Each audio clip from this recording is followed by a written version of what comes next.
Esse lance de batalha espiritual é tipo uma batalha mesmo, né? As pessoas estão guerreando no mundo espiritual. E antes de você contar essa sua história, como que funciona esse mundo espiritual? Ele coexiste com nós? Tipo, aqui existe um mundo espiritual? Ou é uma coisa elevada, mais para baixo? Como que funciona isso? Vários níveis. Então você vai ter o nível espiritual alto astral, mas é um termo alto ruimzinho. Não é alto e baixo. Não é alto. É tudo no mesmo ponto. É sobreposto, como se fossem layers, vamos falar assim, no Photoshop. Camadas uma em cima da outra. Então você pode estar trabalhando com anjos, ou se o cara tiver numa depressão, tá usando droga, tá down, o cara vai estar trabalhando com demônios. Então tá tudo ao mesmo tempo, eles estão mesclados, né? Tanto que uma das coisas que faziam em ataque astral mesmo não era tipo um ataque direto. Então primeiro a pessoa vai minar a defesa do alvo. Como se a pessoa tivesse uma armadura, ela quer furar essa armadura para depois... Você faz o quê? O cara acorda e você coloca um demoninho pra tipo, você levanta e dá uma pesada no pé na quina da mesa, da cama. Aí você já levanta puto. A hora que você ficou puto, você já baixou seu nível. Aí fica mais fácil de fazer o segundo. Aí o segundo demoninho que vai estar lá vai fazer alguma coisa atrasar o seu despertador, você perdeu o horário, aí você já vai ficar mais irritado. E aí vai acontecendo pequenos problemas que vai te tirando do foco, e aí você vai entrando na vibe. E aí vai ficando mais fácil para um maior. Aí quando você for ver, você vai estar tão puto olhando o celular, que tá atravessando a rua, o ônibus passou em cima de você. Na alta magia chama de feitiço de anel de fogo, para desestabilizar você. Feitiço de anel de fogo, né? Então desestabiliza, faz alguma coisa para destabilizar, para você vibrar na mesma frequência da magia. Imagina magia negra, o feitiço é uma carga negativa. Se você está vibrando positivamente, né, você repele. Se você vibrar na mesma frequência, for uma pessoa amargurada, rancorosa, falta de perdão, com ódio, né? Sim, você é um hospedeiro para isso, né? Então o seu coração virou um hospedeiro, né? Então o vírus ele só se multiplica no hospedeiro adequado. Então você criou aquele ambiente podre no seu coração, que é contrário à palavra de Deus, então aquilo ali, a maldição vinga, né? O feitiço funciona. Né? Na Bíblia, falando tem batalha espiritual, quando Moisés intercedia pelo povo, eles estavam na batalha, Moisés estendia a mão e orava, o povo, os hebreus venciam a batalha. Quando ele cansava as mãos, né, Arão e Ur seguravam as mãos dele, né, o povo perdia. Então a oração, ela tem um poder muito grande na esfera espiritual. Quando você vê, por exemplo, a geração de Josué, que vai conquistar a terra prometida, a primeira coisa que Josué faz é pedir santificação para o povo, né? Josué 3:5. Pede a santificação. Então fazia parte da santificação a mortificação da carne. Então Josué 5:3, é só inverter os dígitos, né, fácil do povo guardar. Ele vai pedir para toda aquela galera que nasceu no deserto ser circuncidada, que era o princípio da lei. Aquilo revestia eles de autoridade. Então tem que estar alinhado com Deus para ter vitória. Se eles simplesmente fossem sem buscar santificação, sem estar alinhado com os preceitos de Deus, eles iam perder. Por isso que eles tiveram a conquista da terra prometida. Mesmo quando o anjo aparece para Josué, né, no capítulo 5 de Josué, o anjo aparece e está com uma espada desembainhada, pronto para a guerra. Aí Josué fica preocupado e pergunta, e aí, você é dos nossos ou é do inimigo? Ele fala, não, eu sou o príncipe do exército do Senhor. Se o príncipe do exército do Senhor está ali com ele, com espada desembainhada, o exército está junto dele. No mundo espiritual, a batalha já estava ganha. Porém, tinha um detalhe, o diabo ele prega a legalidade, ele só pode atacar a sua vida mediante uma legalidade, um direito que você oferece para ele. Josué 6:10, né, está escrito que Josué mandou todo mundo fechar a boca. Não falem nada, porque a geração anterior de Moisés murmurou no deserto. Perderam, são filhos de murmuradores. Murmurar então, é reclamar. Reclamar. Então são filhos e pais murmuradores. A tendência é eles repetirem o padrão. Então o filho de um pai tabagista, um pai mentiroso, um pai promíscuo, tem a tendência a imitar o pai. Então não é a maldição hereditária, é o pecado hereditário. Aquilo que você replica na sua vida. Então ele fala, não reclame, não fala nada. Todo mundo ficou mudo. Se ele não falasse isso, na segunda volta ia começar a murmuração. Pô, tá doendo a minha joanete aqui, meu unha encravado e tal. Né? Então, quer dizer, a vitória veio porque obedeceu o preceito de Deus. Então essa é mais ou menos a dinâmica. E você falou que a batalha já estava ganha no mundo espiritual. Tem um tempo diferente o mundo espiritual? Ele acontece lá primeiro e espelha aqui? É isso ou não? É meio paralelo, a coisa vai acontecendo ao mesmo tempo. Eu entendo assim. Você dobra o joelho e você está guerreando. Você dobrou o joelho e uma espada que você ergueu, né? Mas, por exemplo, nesse caso, tinha um anjo com uma espada de fogo. Do outro lado tinham demônios também? Sim, espíritos territoriais. Então, essas miríades de anjos... O que são espíritos territoriais? Eles agem, eles têm uma área que eles podem agir? Eles estão contidos nessa área? Estão contidos nessa Por área. quê? Por uma... É como um presidente da república, né? Então, ele é o presidente, a base dele é Brasília, e ele tem domínio sobre toda a extensão nacional, todo o Brasil. O espírito territorial, fazendo uma alusão, né, voltando lá para o Antigo Egito, para a gente entender melhor essa dinâmica, o Egito foram 4.000 anos de história, 31 dinastias, né?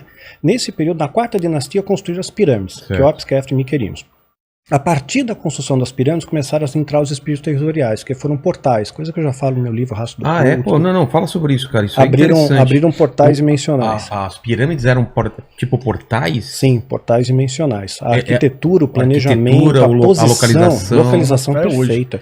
Eu cheguei a vórtex. O vórtex de energia das linhas de lei. E até hoje. Antes da pandemia eu tava no Egito. Eu testei os rituais da Golden Dawn. Você fazer o RMP, né, o ritual de proteção e tal, dentro da pirâmide, ela vibra inteirinha, assim, parece que ela tem uma carga energética, produz eletricidade mesmo, ela tem uma pedra chamada dolomita, que sob pressão ela produz carga elétrica. Então os egípcios estão muito avançados, a posição geográfica... Mas quem que ensinou isso para eles? Demônios, anjos? Quem? Pois é, eu entendo como entidades diabólicas que ensinaram, assim como eles ensinaram a construção de Stonehenge, das pirâmides maias, incas, astecas. Babel. Quem ensinou para esse povo que era a forma piramidal? Você vê pirâmide no Camboja, né, os maias, os astecas... Sim, e tinha sacrifício ritual, especialmente os astecas, matavam muita gente, né, matavam em escala industrial. Isso aqui eu não entendo, por que essa forma de pirâmide aparece em vários lugares ao mesmo tempo de povos que não tinham conexão. Você vê porque realmente é alguma coisa que tem... Dependendo de onde você está, eles vão imitar as constelações que estão em cima.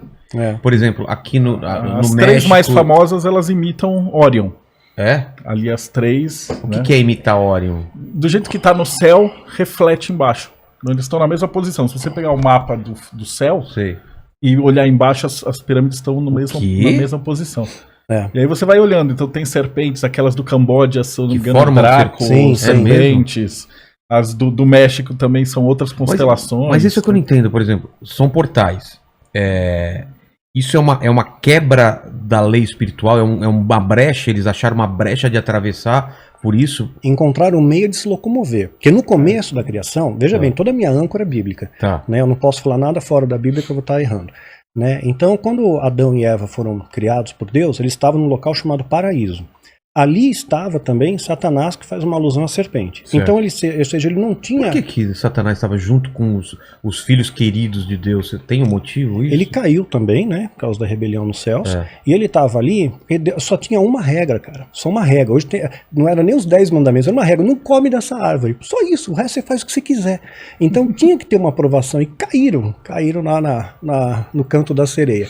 Então, o diabo estava restrito àquele perímetro territorial. Com o pecado, ele expande. Você vê quando em Jó ele aparece, Jó 2:1, Deus pergunta, e aí, onde é que você anda? De andar pela terra e passear por ela. Então ele tem mobilidade para todo do globo terrestre, né? Mas ele precisou abrir esses portais.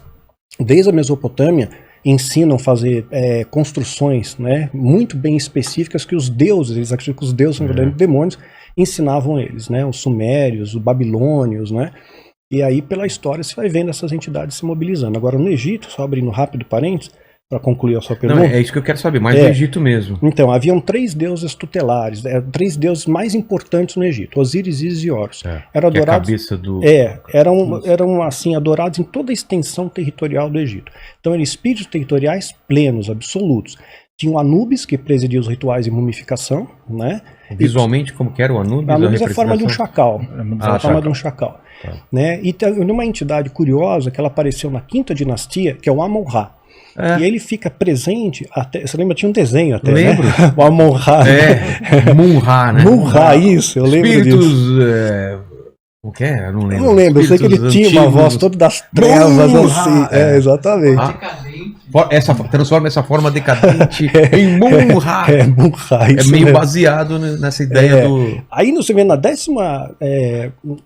foi na 18ª dinastia, você vai ver numa tumba de um faraó chamado Tutmés III, descritos feitos sobre a entidade Amon-Ra. Diz alguma coisa como eu, Amon-Ra, senhor do trono das tuas terras, ou seja, do Alto Egito e do Baixo Egito, te abençoe em nome de Ra, em meu nome, em nome de Ra, por toda a eternidade. Então ele coloca em meu nome, em nome de Ra. Haviam duas entidades, o Amon e o Ra. Os demônios não têm divisão entre eles.